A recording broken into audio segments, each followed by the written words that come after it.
Bismillahirrahmanirrahim. Assalamualaikum warahmatullahi wabarakatuh. Innal hamdalillah alladzi bi ni'matihi tatimmu shalihat wa bi fadlihi rafi'ud darajat. Ashhadu an la ilaha illallah wahdahu la syarika lah wa ashhadu anna Muhammadan abduhu wa rasuluh la nabiyya wa la rasulah ba'dah. Allahumma salli wa sallim wa barik wa kallim ala nabiyyina Muhammadin wa ala alihi wa ashabihi wa man tabi'ahum bi ihsanin ila yaumiddin. Amma ba'du. Qala Allah Ta'ala fil Qur'anil Aziz. A'udzu billahi minasy syaithanir rajim. Ya ayyuhalladzina amanu taqullaha haqqa tuqatih wa la tamutunna illa wa antum muslimun. وقال في آية الأخرى واعبدوا الله ولا تشركوا به شيئا وبالوالدين إحسانا وبذي القربى واليتامى والمساكين والجار ذي القربى والجار الجنب. وقال رسول الله صلى الله عليه وسلم في حديثه من كان يؤمن بالله واليوم الآخر فليكرم جاره. صدق الله العظيم وصدق رسول الكريم ونحن على ذلك من الشاهدين. Alhamdulillahi Rabbil Alamin. Para bapak-bapak, ibu-ibu, warga perumahan Taman Bayangkari Indah yang insyaallah dirahmati Allah subhanahu wa ta'ala. Alhamdulillahi Rabbil Alamin.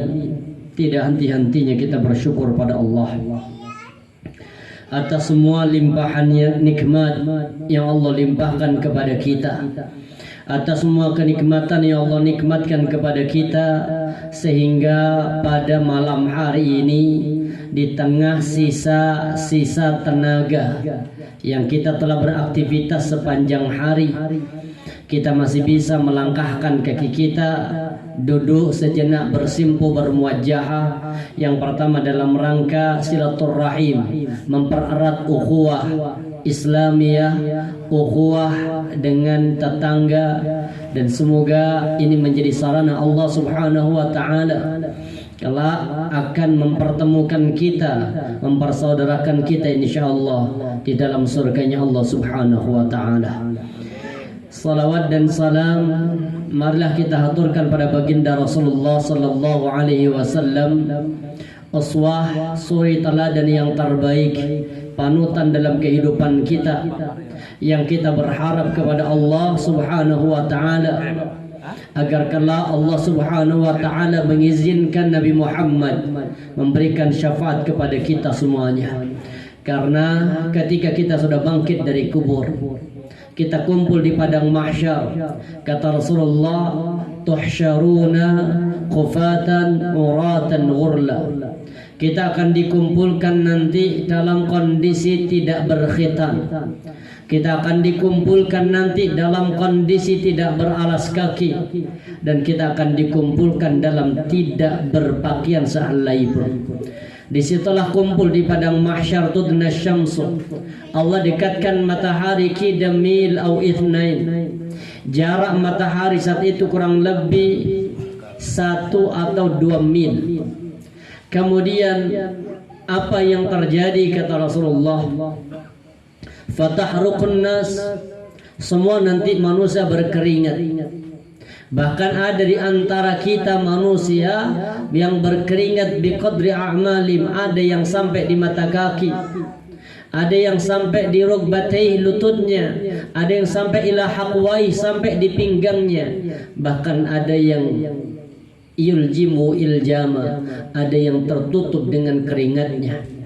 Dan semoga Allah subhanahu wa ta'ala di saat kita merasa kesulitan di situ, langkah-langkah para jamaah untuk bisa hadir di majlis ilmi semoga mempermudah urusan kita dan semoga mempermudah untuk bisa masuk ke dalam surganya Allah Subhanahu wa taala.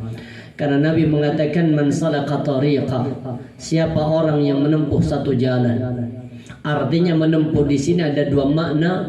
Pertama, melangkahkan kakinya untuk mendapatkan ilmu. Maka ada satu hadis sahih. Ini dari kisah sahabat Nabi yang bernama Jabir, mohon maaf namanya Jabir bin Abdullah. Jabir ini ketika berada di kota Madinah setelah wafatnya Rasulullah, beliau mendengar kasak kusuk bahwa ada seorang sahabat, kalau tidak salah namanya Yahya, yang tinggal di Damaskus, Syria. Sahabat ini dulu ketemu dengan Rasulullah dan kemudian beliau pernah mendengar hadis dari Nabi. Apa yang dilakukan sama Jabir bin Abdullah?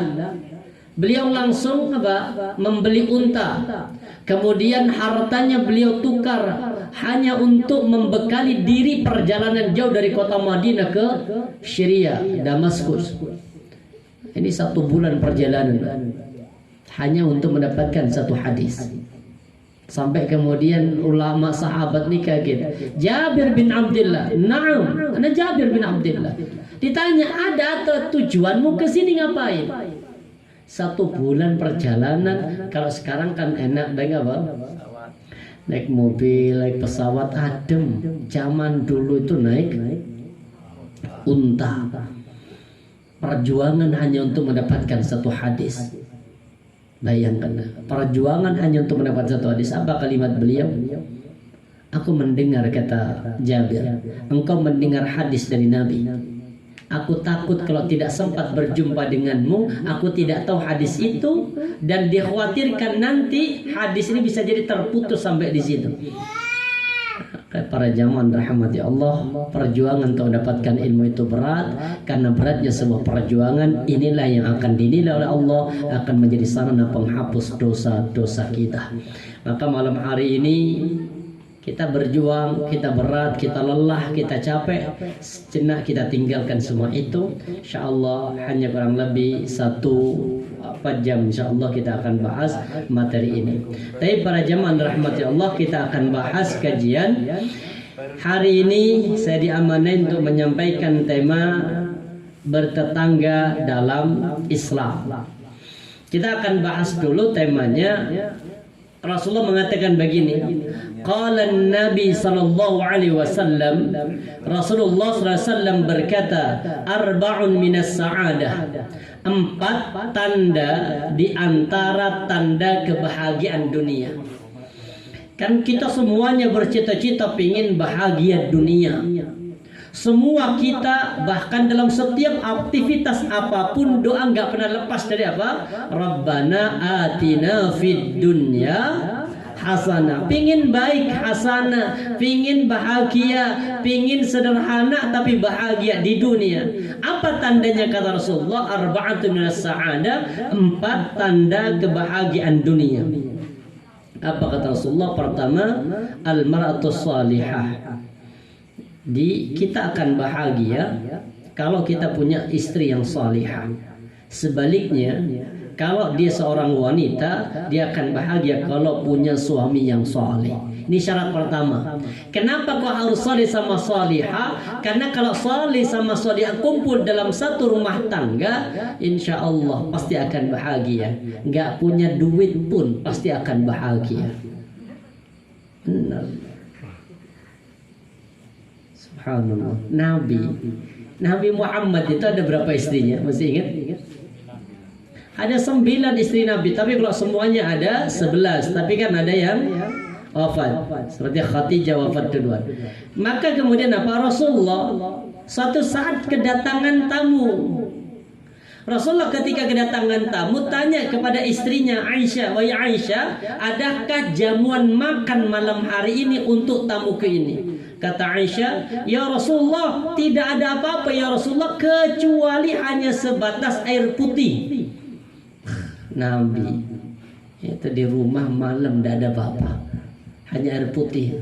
Akhirnya Nabi ngutus sahabat, tolong sahabat ini ngutus anak buahnya, temui istri-istriku yang lain, 8 istri yang lain, temui, tanyai siapa di antara rumahnya yang ada makanan. Semua istrinya menjawab apa? Tidak ada ya Rasul, kecuali hanya sebatas air putih. Ya Allah, ternyata kalau punya pasangan suami sama istri bahagia walaupun gak punya uang. Istilah tenang. Yang penting jangan ada WA. Kalau punya WA nggak akan pernah tenang, Pak. Kenapa lihat status orang makan? Saya paling nggak senang lihat status orang. Kenapa? Karena bisa jadi nanti bilang istri, orang yang saya punya temen itu guru, apapun aktivitasnya, beli es pinggir jalan foto status. Nanti beli apa? Mie apa depan itu? Gacuan. Foto, selfie, foto lagi. Istri tuh senang lihat itu. Ya Allah. Dikomentari sih. Apa? Ya Allah, nih kok kan capek ya. Wis tutup, blokir. Saya bilang blokir artinya apa?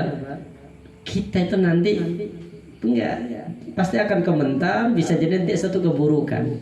Maksudnya apa? Bahagia itu nggak harus punya uang, yang penting sama-sama nerima. Makanya Nabi sampai bilang apa? Iltagisu al-ghina bin nikah. Kata Rasulullah apa? Kalau ingin kaya, nikah. Maka Allah pasti akan berikan kekayaan. Tapi kaya di sini bukan harus berupa materi. Bisa jadi apa? Punya istri yang sifatnya qanaah. Dikasih apa? 50.000 setahun, nerima nih senang. Benar. Kalender cukup. Iya, artinya apa? Ini syarat pertama untuk bahagia dunia. Cari dulu pasangan yang sama-sama soleh-soleh. Makanya sampai Nabi mengatakan begini, perlu kehati-hatian nanti. Apa kata Rasulullah? Idza tazawwaja imra'atan li'izziha. Kalau ada orang yang menikahi seorang wanita karena kehormatannya, mungkin keturunan darah biru.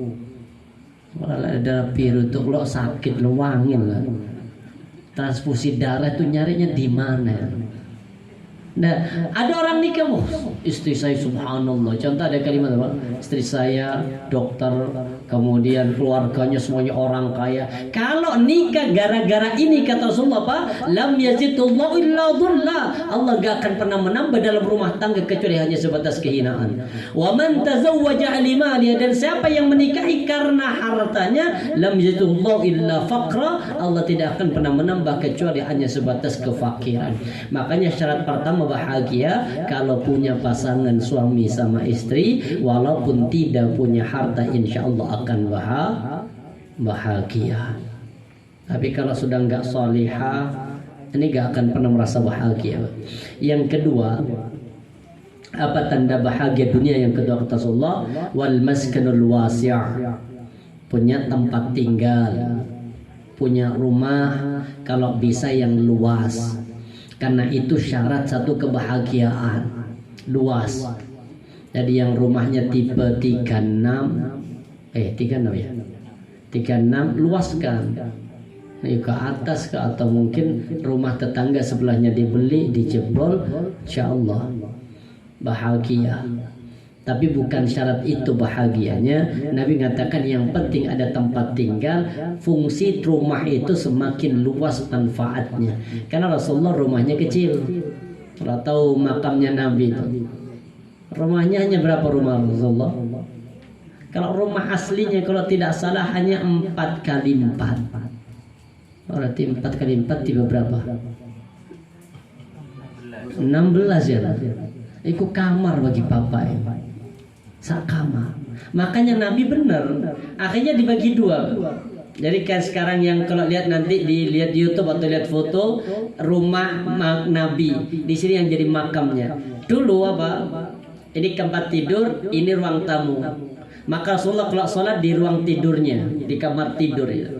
Makanya ketika Nabi sujud, saking kecilnya rumah Rasulullah, itu kaki Aisyah harus ditarik baru bisa sujud. Tapi Nabi mengatakan baiti jannati.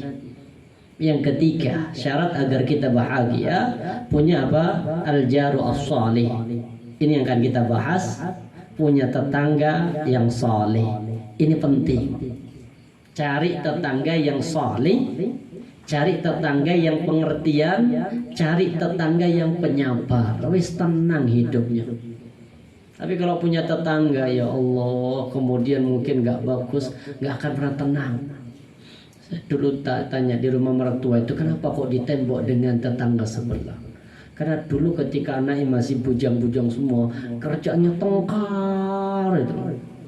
Tiap hari tengkar, sampai tengkarnya kan ke sebelah, ditutup sampai. Artinya bukan masalah itunya, kadang terdampak ke tetangga. Belajar dari kisah seorang ulama namanya Malik bin Dinar.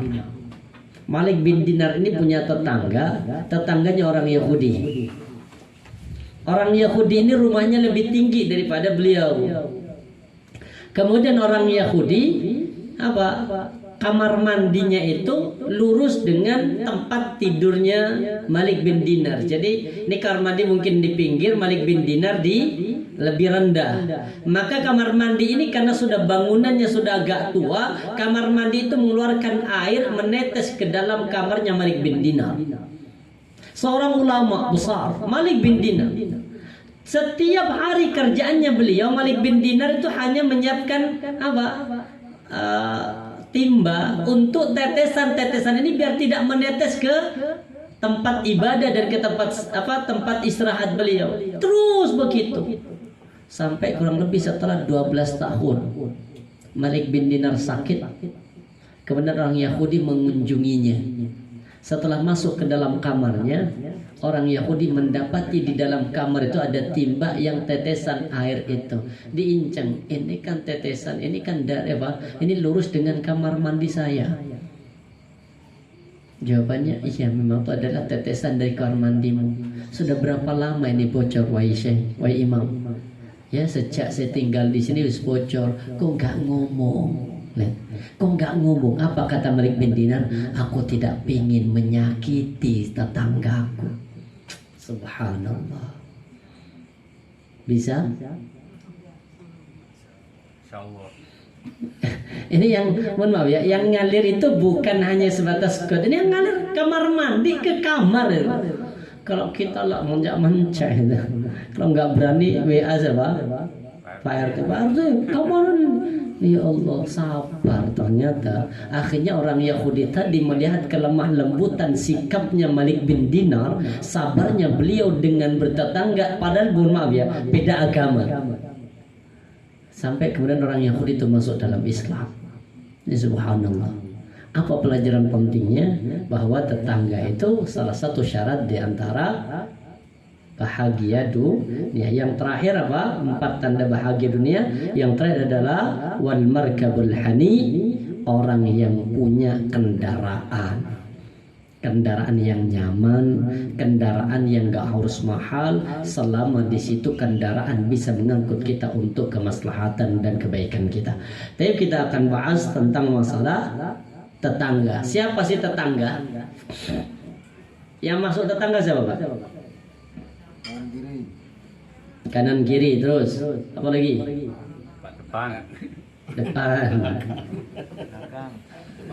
Belakang. Baik. Yang bawa Quran dibuka surah Al-Ahzab. Yang bawa Quran, HP-nya ada isi Qurannya. Masa isi HP-nya apa namanya, ATM semua kan nggak mungkin, mesti ada Quran lah. Quran yang semua.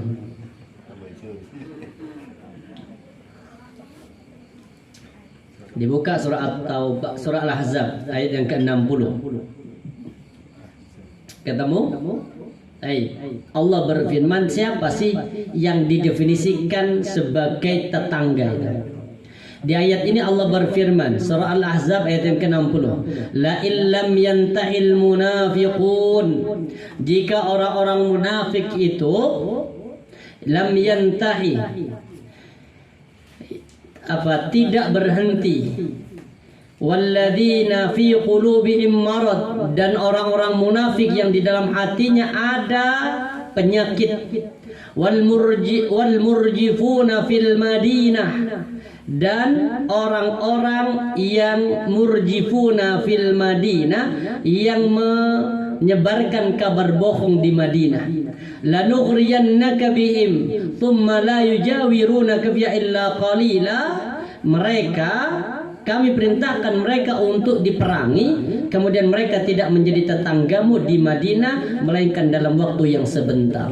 Artinya begini, yang didefinisikan tetangga kalau di ayat ini dikategorikan tetangga adalah yang satu kampung bersamanya atau satu kota, Madinah. Berarti semua penduduk Madinah itu tetangga. Ini pendapat pertama. Jadi tetangga itu adalah semua orang yang hidup dalam satu kampung. Kalau perumahan ini sama sebelah, ini masih satu kampung, ini tetangga. Sebelah sana nggak ada lagi kan? Sawah. Nah, jadi ini lingkup ini masuk kategori tetangga. Kemudian kalau pendapatnya yang kedua, yang dikategorikan tetangga, ini ngambil dari hadis Aisyah. An Aisyah haddul jiwar, kata beliau, haddul jiwar, batasan tetangga, arba'una daran min kulli janibin. Haddul jiwar arba'ina darin min kulli janibin. Kata Rasulullah, ini hadis dari Aisyah, yang masuk kategori tetangga itu adalah 40 rumah dari segala arah. Berarti tetangga kita itu adalah 160 rumah. Ini ada perumahannya berapa? 50. Oh, mereka cocok tadi tetangga. Minimal. Kalau kata Imam ini hadis yang diyakini sama madhab Syafi'i, bahwa yang kategori tetangga 40 rumah ke depan, 40 rumah ke belakang, kanan 40, kiri 40. Jadi kalau jenengan punya hajat ngundang tetangga saja itu sudah 160 kali 2 suami istri, berarti 320. Wis gak usah ngundang teman sudah. Gak usah mengundang teman kantor, gak usah, tetangga saja. Dan ini kemudian dalam hadis wa an Auza'i mitlahu, bahkan hadis ini juga diperkuat sama pendapatnya Imam Al-Auza'i. Ibnu Hajar mengatakan wa akhraja min Wahab an Yunus an Syab arba'una daran an yamini wa an yasari wa an khalfi wa min baini yadayhi. Bahkan diterangkan lagi sama Ibnu Hajar Al-Asqalani, yang masuk kategori rumah 40 rumah ke kanan, kiri, belakang, dan depan. Berarti 160 rumah itu definisi masih masuk kategori tetangga. Jadi kalau nanti 160 rumah ini jenengan para bapak ibu tidur dalam kondisi kenyang, ada tetangga yang tidur tidak bisa tidur karena kelaparan, maka nanti tetangga akan dituntut di hadapan Allah. Makanya di antara lagu yang haram itu Pak, lagu suara sendok sama garpu ketika makan, sedangkan tetangganya nggak bisa makan. Makanya biar nggak haram, jangan pakai garpu, pakai tangan cekak. Kalau pakai tangan kan ketoro kalau lagi. Kalau pakai garpu kan kelihatan kalau makan. Kalau pakai tangan insya Allah. Jadi apa? 40. Makanya di antara hal yang dibenci sama Rasulullah apa? Innallaha yubghidu ala thalathin. Allah itu benci kepada 3 kelompok. Allah benci kepada 3 perbuatan. Siapa yang dibenci oleh Allah? Pertama, qila wa qal, katanya. Allah nggak suka dengan orang katanya. Ini qila wa qal. Yang kedua, wa kasratus su'al, banyak tanya, Allah nggak suka. Yang ketiga apa? Wa idha'atul mal, orang yang menyanyiakan harta. Kan banyak kadang kita dikasih minum, aqua gelas diminum sebentar, sisa dibuang. Ini masuk kategori idha'atul mal. Artinya apa? Harta itu harus dihabiskan, kalau tidak nggak usah nggak usah dimakan. Baik. Kemudian ini ada hadis juga, ini insya Allah semuanya kita hafal. Apa kata Rasulullah? Man kana yu'minu billahi wal yawmil akhir. 3 wasiat Rasulullah. Pertama, man kana yu'minu billahi wal yawmil akhir falyaqul khairan aw liyasmut. Pertama, jaga lisan. Yang kedua, falyukrim dhaifahu. Hormatilah tamumu. Yang ketiga, wa man kana yu'minu billahi wal yawmil akhir falyukrim jarahu. Barang siapa orang yang beriman kepada Allah dan kepada hari akhir, falyukrim jarahu, maka hendaklah dia menghormati tetangga. Apapun nama, apapun agamanya, apapun latar belakangnya, apapun basicnya, selama masuk kategori tetangga, maka dia punya kewajiban untuk berbuat baik. Kan tetangga itu ada 3. Pertama, tetangga yang punya 3 hak. Tetangga yang punya 3 hak. Siapa tetangga yang punya 3 hak? Pertama, tetangga. Yang kedua, ada hubungan nasabiah, si family. Yang ketiga, muslim. Ini tetangga yang punya 3 hak. Jadi kalau bapak, contoh Pak Wahyu, mau ngasih sedekah, sedangkan satu lingkup tetangga ini miskin, butuh semua, maka Pak Wahyu kalau hanya punya 1, prioritaskan yang punya 3 hak. Cari yang ada hubungan family. Ada yang punya family? Satu perumahan ini? Tidak ada. Ada yang satu family. Tidak ada ya. Yang satu nasab ya. Artinya satu nasab bisa dari sumber satu kakek, bisa sumber satu nenek. Ketemunya di Nabi Adam. Jadi nggak ada nih, berarti pendatang semua nih. Berarti nggak ada yang punya 3 hak. Berarti kalau nggak ada yang punya 3 hak, dirubah apa? Cari tetangga yang punya 2 hak. Kita punya mungkin 1 bungkus nasi, kita pingin sedekah. Yang mana? Cari yang punya 2 hak, karena 3 hak tadi nggak ada. Kecuali kalau mungkin Pak Wahyu punya 3 hak. Pak Wahyu rumahnya pojok, saudaranya rumahnya sana. Jadi sambil bawa piring gotong ke sana, tapi ditutup seakan. Kemudian tetangga jangan husnudon. Oh, dimulai dari pojok. Paling cinta ini buka teko. Jadi jangan kemudian wah Pak Wahyu pilih kasih. Bukan pilih kasih, karena memang punyanya hanya 1 yang paling berhak di antara tetangga yang punya 3 hak. Yang kedua, kalau tidak ada yang punya 3 hak, karena mungkin pendatang, seperti jenengan semua pendatang, maka cari yang punya 2 hak. Siapa yang punya 2 hak? Tetangga sama seakidah, seagama, muslim. Ini prioritas pertama. Jadi kalau pingin sedekah ini dulu. Setelah terpenuhi yang 2 hak ini, baru kalau masih ada sisa kepada yang satu hak. Terus siapa yang hanya 1 hak? Hanya tetangga, nggak punya family, bukan hubungan family, beda akidah, beda keyakinan dengan kita, itu baru namanya apa? 1 hak. Maka cari yang 2 hak. Terus kalau 2 hak semua Ustaz, siapa yang paling saya berhak dikasih? Yang paling dekat rumah pintunya. Yang paling dekat pintunya. Berarti kan lebih dekat, kalau cecer gandeng itu lebih dekat yang mana? Depan. Ini samping kanan pas samping kiri lebih dekat. Kanan kiri sama. Lihat pintu masuknya deh, ini pintu masuknya. Kalau pintu masuknya sebelah kiri Ustaz, oh berarti condong ke yang kiri. Baik. Kemudian kita punya kewajiban untuk berbuat baik. Kita buka surah An-Nisa, yang bawa Quran kita buka surah An-Nisa. Ayat yang ke-36, surah yang keempat ayat 36. Ketemu? An-Nisa. Apa kata Allah? Wa'budullah, dan beribadahlah kalian hanya kepada Allah. Wala tusyriku bihi syai'a, dan jangan kalian dalam beribadah dicampur dengan kesyirikan. Setelah hablum minallah baru ada perintah hablum minan nas. Hablum minan nas diawali dari siapa di ayat ini?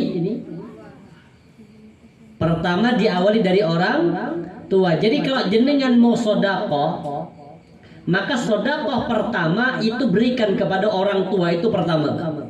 Berikan kepada orang tua. Kemudian siapa setelah orang tua?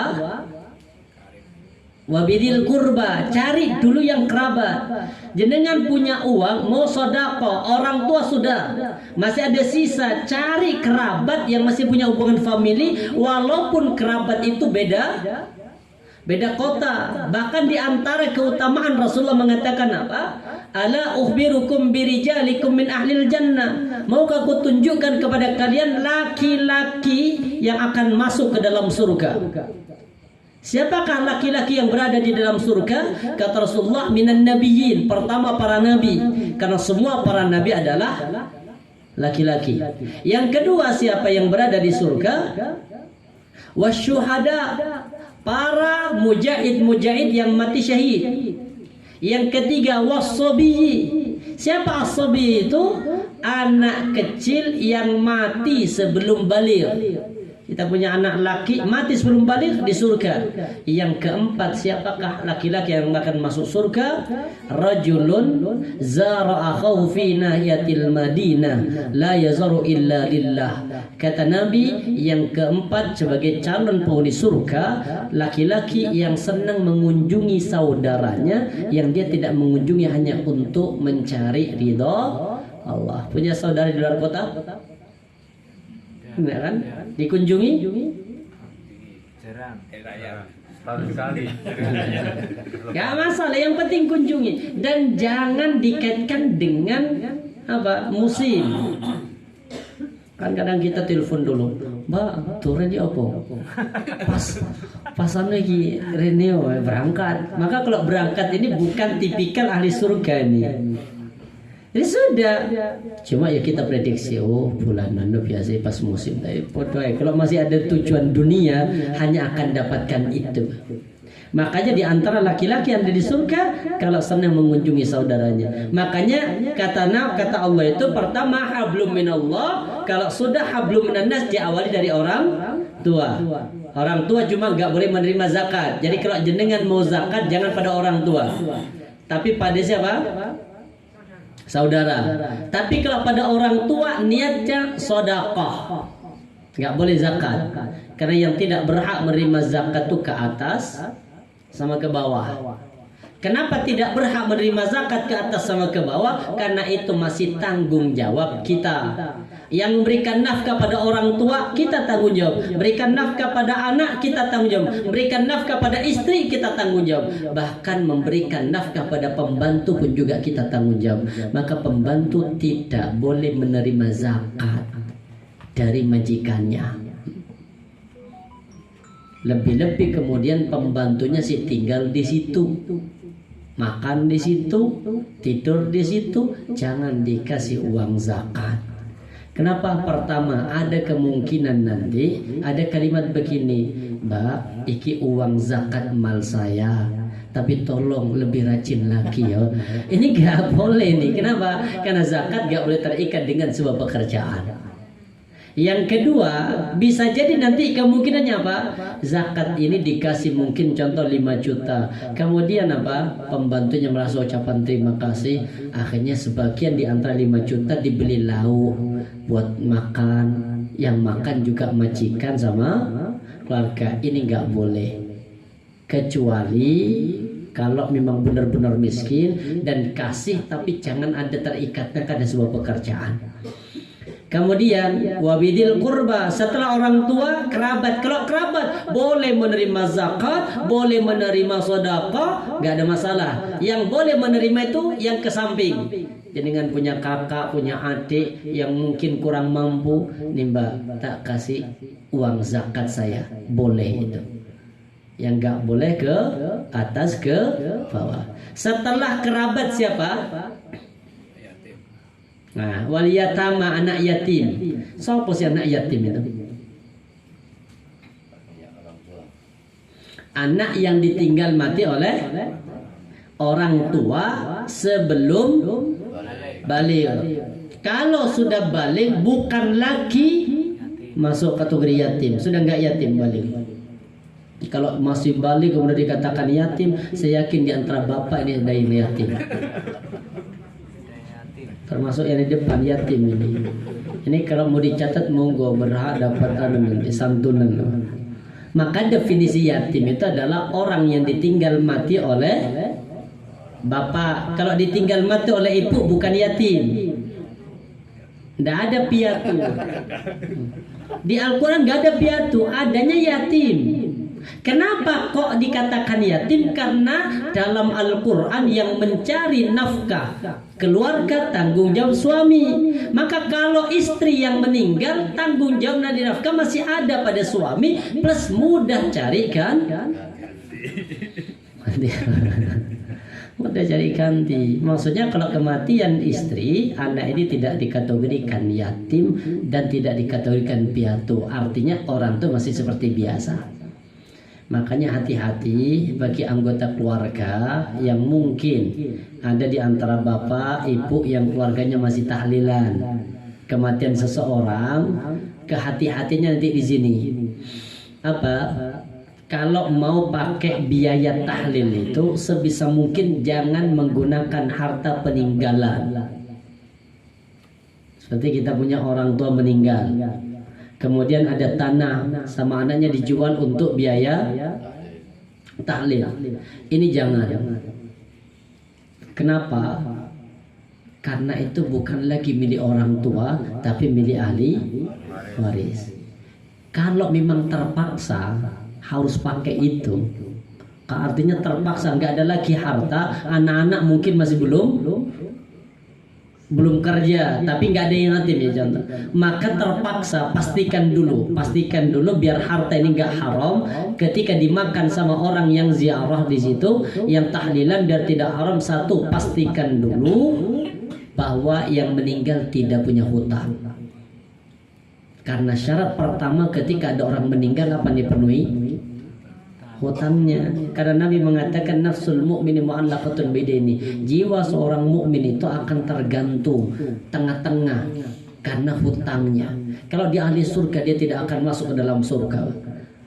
Nafsul mu'mini sampai kapan? Sampai nanti ada yang membayarnya. Makanya pastikan dulu yang meninggal nggak punya hutang.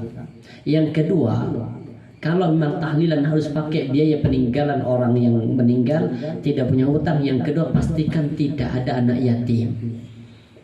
Bahayanya kalau ada anak yatim, artinya mungkin ada anak yang masih usia 5 tahun. Kita hadir makan di situ, kita takut makan harta anak yatim.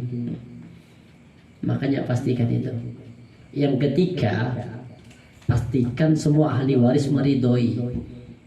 Mungkin ada 4 ahli waris, 2 ridho, 2-nya enggak, jangan guys.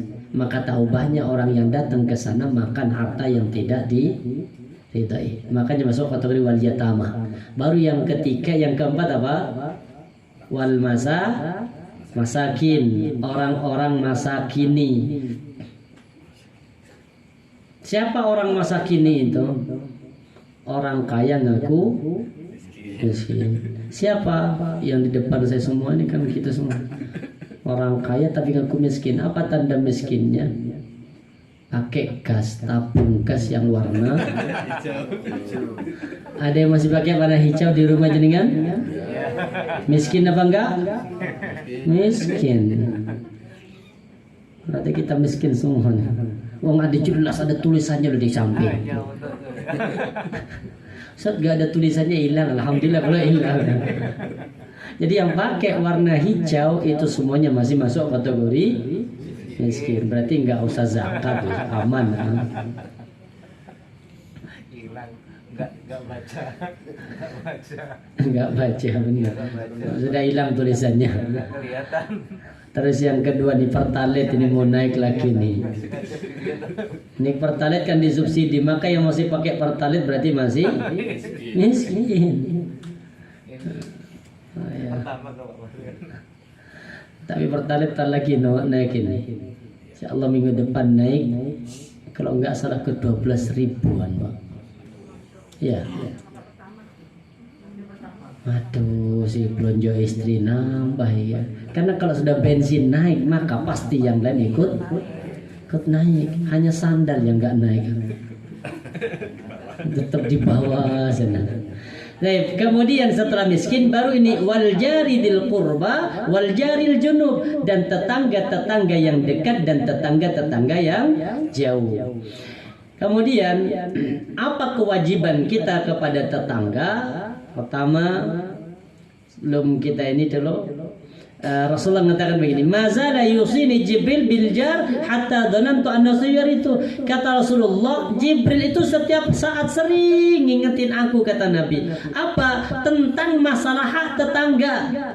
Sampai Nabi berkeyakinan hatta dhanantu annahu itu, sampai aku mengira bahwa tetangga berhak untuk mendapatkan waris. Saking apanya? Saking seringnya Jibril mengingatkan Nabi tentang masalah tetangga, hati-hati dengan tetanggamu, hati-hati dengan tetanggamu. Karena ada orang yang buruk dengan tetangga, walaupun dia ahli ibadah tapi masuk ke dalam neraka. Ada kan kisah seorang wanita, sahabat datangnya Rasul, apa oleh inna fulana, ada seorang wanita ya Rasul. Kenapa wanita itu? Taqumul lail, wanita yang terkenal dengan ahli ibadahnya di malam hari, tahajudnya puantar ya Rasul, lama banget khusyuk dari tahajud. Wa tasumun nahar, siangnya dipakai hanya untuk berpuasa. Wa taf'al, banyak amal saleh yang dipakai ya Rasul. Wa tasaddaq, bahkan banyak bersedekah. Tapi ingat satu tabiat buruknya. Apa tabiat buruknya di sini? Wa tu'dhi jiraniha bilisani, dia nyakiti tetangga dengan lisannya. Ingat, ahli sedekah, ahli puasa, ahli tahajud, ahli amal salih, ini ternyata gara-gara punya lisan yang nyakiti tetangga. Kata Rasulullah, la khaira fiha, semua amal ibadahnya tidak bernilai di hadapan Allah. Ia min ahlin nar, dia termasuk dari golongan ahli neraka. Makanya yang sudah merasa ahli ibadah, hati-hati, jangan sampai kemudian tetangga tersakiti, karena tetangga itu tanda husnul khotimah. Jadi orang kalau ingin tahu husnul khotimah apa tidak, jangan tanya pada istrinya. Kalau suami meninggal, gimana Bapak? Suami saya itu orangnya baik. Jangan. Kata Nabi, tanyalah kepada siapa? Tetangga. Husnul khotimah itu bisa dilihat dari tetangga. Apa kata Rasulullah? Ma min muslimin, tidaklah di antara seorang muslim yamut, dia mati, fayashhadu lahu arba'atun ahli abayat, kemudian disaksikan oleh 4 tetangga, min jiranihi, dari tetangganya, al adnain, dari tetangga yang terdekat, illa qal qabiltu ilmakum fi, kata Allah, aku telah menerima pengetahuanmu, wa ghafartu lahu ma la ta'lamun, dan aku mengampuni dosa-dosa yang tidak kalian ketahui. Contoh begini, ada di antara bapak yang meninggal. Contoh lah yang peridingan Pak Wahyu, contoh meninggal. Ketika Pak Wahyu meninggal, tanya tetangga, gimana Pak Wahyu? Orangnya baik Ustaz, baik banget orangnya, yang saya kenal baik. Satu tetangga yang satu, subhanallah, orangnya baik. 4 tetangga bilang baik, makanya ibu 4 tetangga ku baikin terus. 4 ini, lemik 3 kurang. 4, karena diri fayashhadu lahu arba'atun, disaksikan oleh 4 orang tetangga dekat. Ini tetangga. Jadi wis pokoknya 4 lah, di antara 164 dibaikin. Yang jadi masalah wis baik banget, mau pindah rumah. Pindah perumahan lah, repot. Nah, 4 kata Rasulullah. Kemudian apa kata Allah ini, subhanallah ya. Kemudian Allah katakan, qabiltu ilmakum, aku terima ucapanmu, aku terima kepengetahuanmu. Artinya tapi nggak boleh kemudian membuat-buat ya, maksudnya sepengetahuan saya orangnya begini. Cuma kalau ada orang meninggal memang nggak boleh bilang kalimat yang buruk. Karena Nabi mengatakan idza hadartumul marid, kalau mendatangi orang sakit awil mayyit atau orang sudah mau meninggal, faqulu khaira, katakan yang baik kata Nabi. Katakan yang baik. Kenapa? Fa innal malaika yu'ammanuna ala ma taqulun. Karena malaikat itu apa? Yu'ammanun, mengamini apa yang kita ucapkan. Makanya kalau ada orang meninggal, kan meja diantar sama apa itu? Pak Mutin ya. Kita saksikan. Saya bersaksi bahwa Bapak Ahmad orangnya baik. Apa jawabannya? Baik. Padahal kalau saya kenal, baik. Orangnya baik? Enggak, jangan. Tetap bilang baik. Kenapa? Karena kalimat baik itu diamini sama malaikat, insya Allah menjadi asbab terhapusnya dosa. Sama jangan kalau meninggal disaksikan oleh 4 tetangga, semuanya 4 orang tetangga bilang baik, maka Allah mengatakan aku lebih faham, aku ampuni dosa yang tidak kalian ketahui. Kan kita punya dosa, ada yang diketahui sama tetangga, ada yang tidak. Maka dosa-dosa yang tidak diketahui sama tetangga Allah ampuni dosanya. Asbab dari apa? Asbab dari pengetahuan tetangga tentang orang ini bahwanya orangnya baik. Terus bagaimana cara kita beradab dengan tetangga? Yang pertama, jangan pernah menyakiti hati tetangga. Dengan cara apa menyakiti tetangga? Kadang dengan tingkah laku kita, kadang dengan ucapan kita, kadang dengan sambutan kita. Makanya kalau ketemu tetangga, wis senyumin ya. Walaupun di rumah lagi tengkar sama suami, kamu tetangga senyum, subhanallah. Apalagi kemudian mengucapkan salam, assalamualaikum warahmatullahi wabarakatuh, apa kabar, gimana sehat, ya Allah, tabassumuka fi wajhika laka sadaqah, itu akan bernilai sedekah. Kemudian kata Rasulullah, Pak, la yadkhulul jannah, tidak akan masuk surga. Kata Nabi, siapa ya Rasul? Man la ya'manu jarahu biwa'iqa, tidak akan masuk surga ya Rasul. Apa?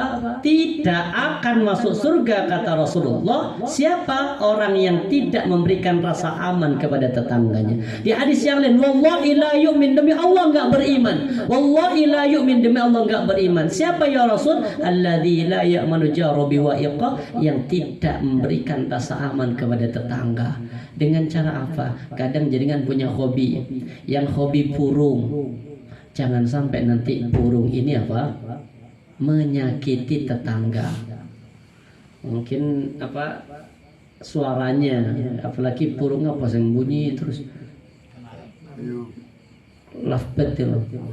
Kalau nggak menung terus, kalau kenari itu sebentar. Tapi kalau lovebird kan apa? Terus banter. Kalau ada tetangga yang tersakiti dengan itu, lebih baik kita mengalah. Karena tetangga tersakiti walaupun bukan kita, tapi karena hobi kita, itu masuk kategori menyakiti tetangga dan bisa jadi menjadi asbab Allah gak akan mengampuni dosa.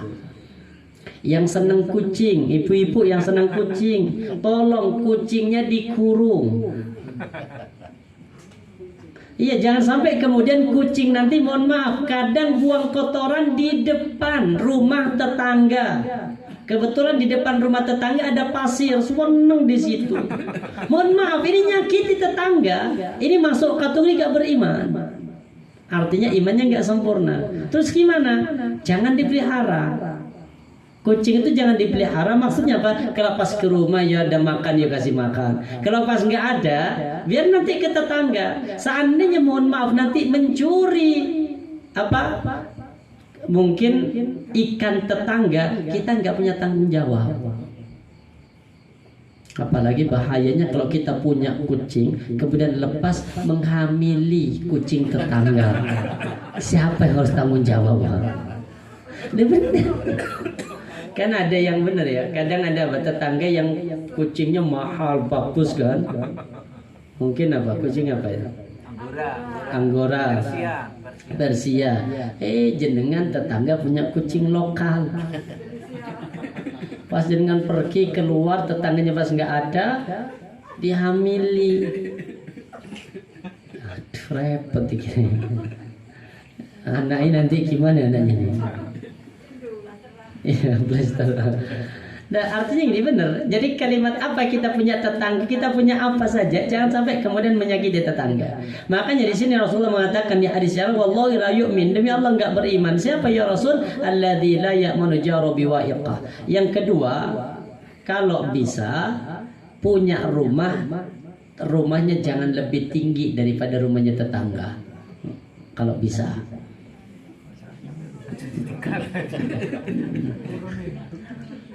Ini benar.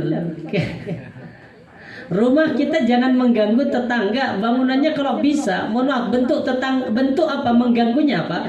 Kalau pas memang rumah kita itu menjadi penutup masuknya sinar cahaya ke dalam rumah tetangga, lebih baik turunin. Seru, betul titik. Hanya tetangga apa? Mungkin jemuran. Gara-gara kita bangun rumah lebih tinggi, jemurannya enggak kering-kering. Apalagi kemudian gara-gara bangunan lebih tinggi, kadang airnya, pancurannya kadang apa? Ke tetangga. Ini benar, subhanallah, sampai sedetail itu dalam Islam bertetangga. Apapun yang menjadikan hobi tetangga, jangan sampai hobi itu menyakiti tetangga yang lain. Ini sebagai kenapa? Karena kaitannya dengan masalah iman ini. Kalau ada orang yang kemudian gak peduli, bos, penting aku seneng iki, tetangga gak seneng, ingat ini tanda iman. Mungkin jenengan seneng apa? Motor yang brong apa? Knalpotnya yang bunyinya banter itu, tetangga terganggu. Ini mohon maaf, kalimat yang muncul dari tetangga itu bukan doa tapi sebuah apa? Keburukan itu. Kemudian jangan pernah mengganggu tetangga. Kata Rasulullah, la yamna ahadukum jarau ayyaghziya khasbatan fi jidari. Janganlah salah seorang di antara kalian melarang tetangganya menancapkan kayu di dinding temboknya. Jadi kalau ada tetangga yang nyenderin apa kayu ke rumah tetangga, wis cok ditegur, biarin. Mungkin nitip. Ada tetangga yang naruh motor di depan rumah ibu, naruh mobil di depan rumah ibu, selama bukan di jalan keluar masuknya, nggak usah ditegur. Biarin. Insya Allah itu sebagai tanda apa? Sabar. Sabarnya dengan tetangga, wistalah masuk surga.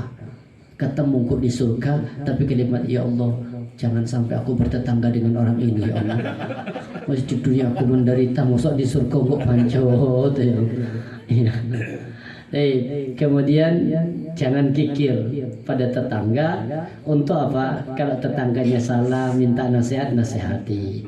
Kalau tetangganya gak punya uang, kasih uang. Benar, subhanallah. Kemudian apa? Ini yang penting. Jangan lupa kasih makan tetangga. Kasih makan tetangga. Kalau di kampung itu, kalau di Madura itu senangnya Pak. Di Madura itu kalau orang bertamunya ke dapur. Karena kalau di rumah di Madura itu dapur dengan rumah itu pisah mesti. Jadi ini rumah, ini mesti dapur. Jadi pasti pisah, pintunya sendiri dan nggak terikat dengan rumah. Jadi orang kalau tetangga bertamu, ya langsung ke dapur. Ya sekadang lepas goreng yang bantu goreng. Itu nanya, subhanallah, ini perlu. Cuma kita kan rapunya di belakang. Angin memang mau bertamu ke dapur. Apa kata Rasulullah? Ini banyak hadis. Rasulullah mengatakan, kalau ini dari hadis apa? Hadis ini dari Rasulullah kepada Abu Dzar. Apa kata Rasulullah? Ya Abu Dzarrin, idza tabahta marakatan faqtiru ma'aha. Di hadis yang lain ini. Isma wa'ati walau 'abdan mujadda al-adraf. Kata Rasulullah, dengarkanlah dan taatilah meskipun terhadap budak. Wa idza sana'ta maraqatan faqtir ma'aha. Sampai Nabi mengatakan, jika kalian membuat makanan yang berkuah, sayur apa yang berkuah? Sayur apa biasanya yang ibu masak? Sop. Terus apa lagi? Ayam. Kambingnya kemarin buat apa kambingnya? Gulai. Yang pokoknya yang berkuah. Apa kata Rasulullah? Makanya faktir ma'aha, perbanyak airnya.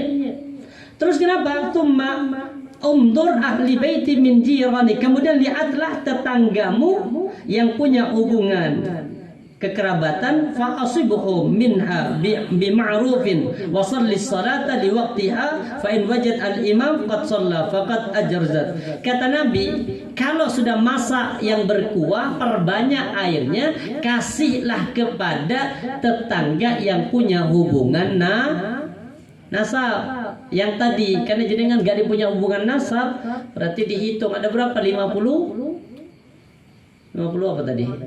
Warga. Ya sudah masak kuah, bikin 50 mangkok. Airnya aja dikasihkan, sayurnya kan disuruh perbanyak apanya tadi? Kuahnya. Berarti sayurnya dimaem, kuahnya di tetangga. Alhamdulillah. Ini tetangga menghina. Ya Abu Dharin, kata Rasulullah, ya Abu Dhar, idza tabahta laki apa masa marakatan faktir ma'ah, jangan lupa perbanyak airnya, wa ta'jiranika, dan bantulah tetanggamu, berikan kepada tetangga. Kemudian ini terakhir, jangan senang mencari-cari kesalahan tetangga. Tetangga gak usah dirasani. Jangan suka nguping. Jadi tetangga ngomong apa gak usah pingin tahu. Apa bahasa kita itu? Kepo. Gak usah tetangga ngomongin, gak usah ngomong apa sih tomo itu. Kok tidak seru. Gak usah pingin tahu. Rasulullah mengatakan begini, perlu diingat, terutama ibu-ibu. Kalau bapak gak sempat. Ya, kalau bapak kan pagi budal sore datang wis lelah langsung ke masjid, habis sisa wis capek pingin tidur terus gitu. Tapi kalau ibu-ibu kan pagi sudah bersih-bersih ngapain? Nongkrong, ngantar anak, wis nanggung katimuli. Iya, nongkrong. Apa kata Rasulullah? Wa man istama'a ila hadithi qaumin wa hum lahu karihun. Barang siapa menguping omongan tetangga, siapa yang nguping omongan orang lain yang mereka tidak suka omongan ini didengar, apa? Subba fi udunihi al-unak yaumil qiyamah. Maka kelak pada hari kiamat telinganya orang yang senang nguping akan disiram pakai timah. Maka jangan tetangga lagi ngomong, gak usah suka nguping, wis biarin sudah. Selama tidak kita ikut di dalamnya, kalau berani ya ditegur, kalau nggak berani doakan semoga Allah memberikan hidayah agar tidak ngerasani kembali. Insyaallah ini dapat saya sampaikan. Barangkali ada pertanyaan sebelum ditutup, monggo.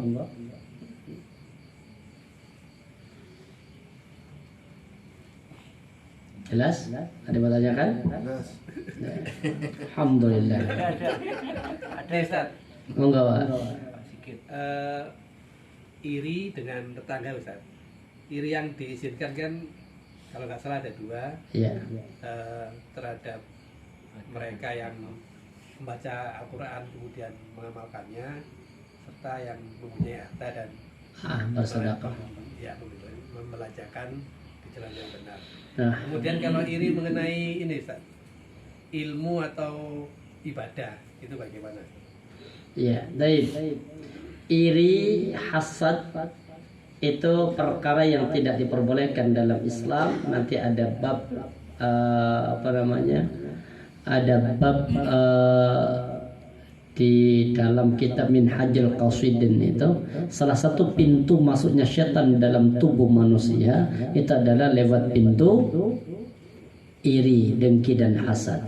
Di sini kata Rasulullah, la hasada illa fitnain, tidak ada hasad kecuali dalam 2 hal. Pertama apa? Rajulun atahullahu malan fasaddaqah. Ada orang yang dikasih harta kemudian dia sedekah, maka dia iri, ya Allah, kalau aku punya harta yang sama aku akan sedekah sebagaimana orang itu bersedekah. Yang kedua, dikasih ilmu. Ilmu di sini dengan tilawatil Quran, ilmu atau dengan ilmu agama yang bermanfaat, maka boleh kita punya sifat iri. Dan boleh kita punya sifat iri beribadah. Artinya begini, ya Allah, orang tuh baik banget, ibadahnya bagus, iri aku pingin sepertinya. Itu boleh. Yang nggak boleh itu kategori iri atau hasad yang begini. Jangan punya harta, kemudian saya bercita-cita, ya Allah, coba hartanya itu habis, Ini iri, gak boleh. Ada yang lebih parah lagi. Coba hartanya tuh habis kemudian jatuh ke tangan saya. Ini iri yang dengki nih Pak. Jadi iri itu ada berapa tingkatan. Salah satunya iri yang paling puncak Pak. Dia punya harta, tetangga punya harta. Kemudian kita bilang, ya Allah, tetangga itu coba tetangganya hartanya hilang, kemudian engkau berikan kepadaku. Ini masuk kategori hasad yang tidak dibolehkan. Jadi hasad karena ilmu, hasad karena ibadah itu perkara yang dianjurkan untuk apa? Memotivasi kita dalam perkara ibadah. Makanya Nabi mengatakan apa? Unduru ila man wasfala minkum. Untuk urusan harta, untuk urusan dunia, lihatlah kepada orang yang berada di bawah kita. Wala tandur ila man wafaqakum. Tapi jangan pernah lihat kepada orang yang di atas kita. Kenapa ya Rasul? Fa innahu ajadur alla tazdaru ni'matallah alaikum. Karena akan menjadikan orang itu tidak bersyukur kepada Allah. Tapi kalau perkara akhirat, lihat siapa? Lihat yang di atas. Anas bin Malik itu pernah mengatakan begini, Ana uhibbun Nabi sallallahu alaihi wasallam. Aku cinta kepada Nabi. Wa Abu Bakrin, aku cinta pada Abu Bakar. Wa Umar, aku cinta juga pada Umar. Wa arju an akuna ma'ahum bihubbi, dan aku berharap ya Allah kelak pada hari kiamat kumpul di dalam surga bersama dengan beliau. Dengan Nabi, Abu Bakar sama Umar. Lihat kalimatnya. Walam a'malu bimithli amali, walaupun amalanku tidak setara dengan amalan Nabi, Abu Bakar sama Umar, tapi ada harapan cita-cita untuk bersamanya dalam surga. Berarti kan beliau iri, pingin berbuat seperti Abu Bakar sama Umar, tapi kemampuannya berbeda. Insyaallah seperti itu. Monggo Pak. Bagaimana Ustadz cara menghadapi tetangga yang sangat menyebalkan ya? Misalnya kalau disapa dia diem aja Ustadz. Sedangkan kalau nggak disapa, kita disindirin. Jadi hal apa yang harus dilakukan? Apa kita perlu menyapa atau membiarkan, Ustaz? Jadi dijawab apa enggak ya? Karena dalam kitab Minhajul Muslim, kalau ada orang yang, mohon maaf ya, ada orang yang kemudian terganggu dengan perbuatan tetangga, gak menyenangkan banget, kata Nabi apa? Keluarkan barang-barangmu, lemparkan ke dalam rumah, ke depan rumah. Kayak rumah jenengan contoh ini ya. Tetangga suka seneng banget, nyakitin terus. Untuk ngasih tahu kepada tetangga yang lain, kalau tetangga itu nyakiti perasaan kita terus-terusan, maka apa? Panci di rumah, lempar ke rumah keluar. Ini hadis ini. Kemudian apa? Baju-baju lempar ke depan rumah. Kenapa? Karena setiap ada tetangga yang lewat kan tanya, kenapa? Ada apa ini? Kan pasti kan tanya kan. Baru kita cerita, itu loh tetangga nyakitin aku terus. Maka orang yang lewat nanti akan mengutuk tetangga yang menyakiti itu. Jadi karena tadi pertanyaannya masalah apa disapa, ini perkaranya berarti kan masih bawah gitu. Urusan disapa sama nggak disapa kaitannya begini Pak. Belajarlah dari kisah pertemanan antara Umar dengan Abu Bakar. Abu Bakar itu subhanallah tidak mau dikalahkan tentang percepatan dalam melakukan amal soleh. Bukan jumlah ya. Artinya Abu Bakar itu kalau ada kesempatan amal soleh, Abu Bakar paling depan. Sampai setiap ketemu dengan Umar itu Abu Bakar pasti mengucapkan salam duluan. Terus begitu. Sampai suatu saat pernah Abu Bakar ketemu dengan Umar, Abu Bakar gak mengucapkan salam. Umar bingung, tumben Abu Bakar, anu apa ini? Akhirnya sampai datang kepada Rasulullah, ya Rasul, Abu Bakar marah kepada saya, kenapa ya Rasul? Ada apa? Nabi kan bingung. Di saat kemudian Abu Bakar Umar bersama dengan Nabi, Abu Bakar dari kejauhan datang. Akhirnya ditanya setelah sampai, apa Abu Bakar, ada apa dirimu dengan Umar? Ya Rasulullah, saya nggak ada apa-apa ya Rasul. Kenapa kok Umar merasa engkau marah kepadanya?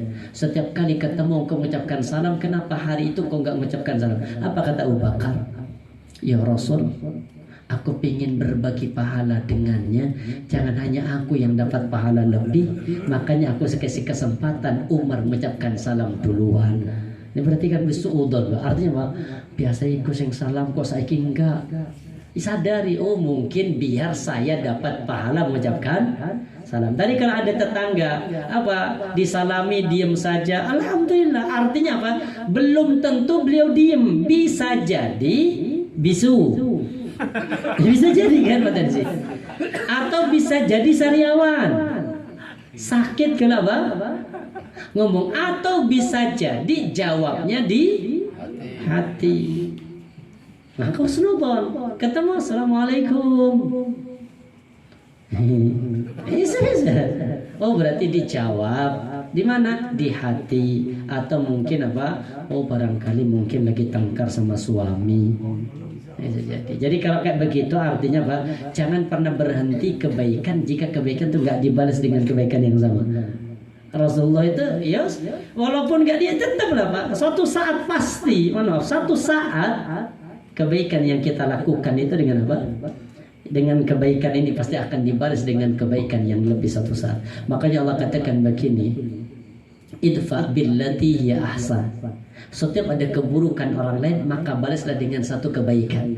Fa idzal ladzi bainaka wa baina adawatun, kalau antara tetangga yang lain dengan yang lainnya itu ada permusuhan, kana waliyun hamim, maka Allah akan jadikan kebaikan yang kita balas tadi, keburukan kita balas kebaikan, maka suatu saat pasti Allah akan jadikan waliyun hamim, akan menjadi teman setia untuk dirimu. Jadi kalau Assalamualaikum nggak dijawab, jangan sedih. Apalagi kemudian bahaya Pak, kalau terlalu ini dengan tetangga juga bahaya. Istri tetangga Assalamualaikum, Waalaikumsalam, mari mampir.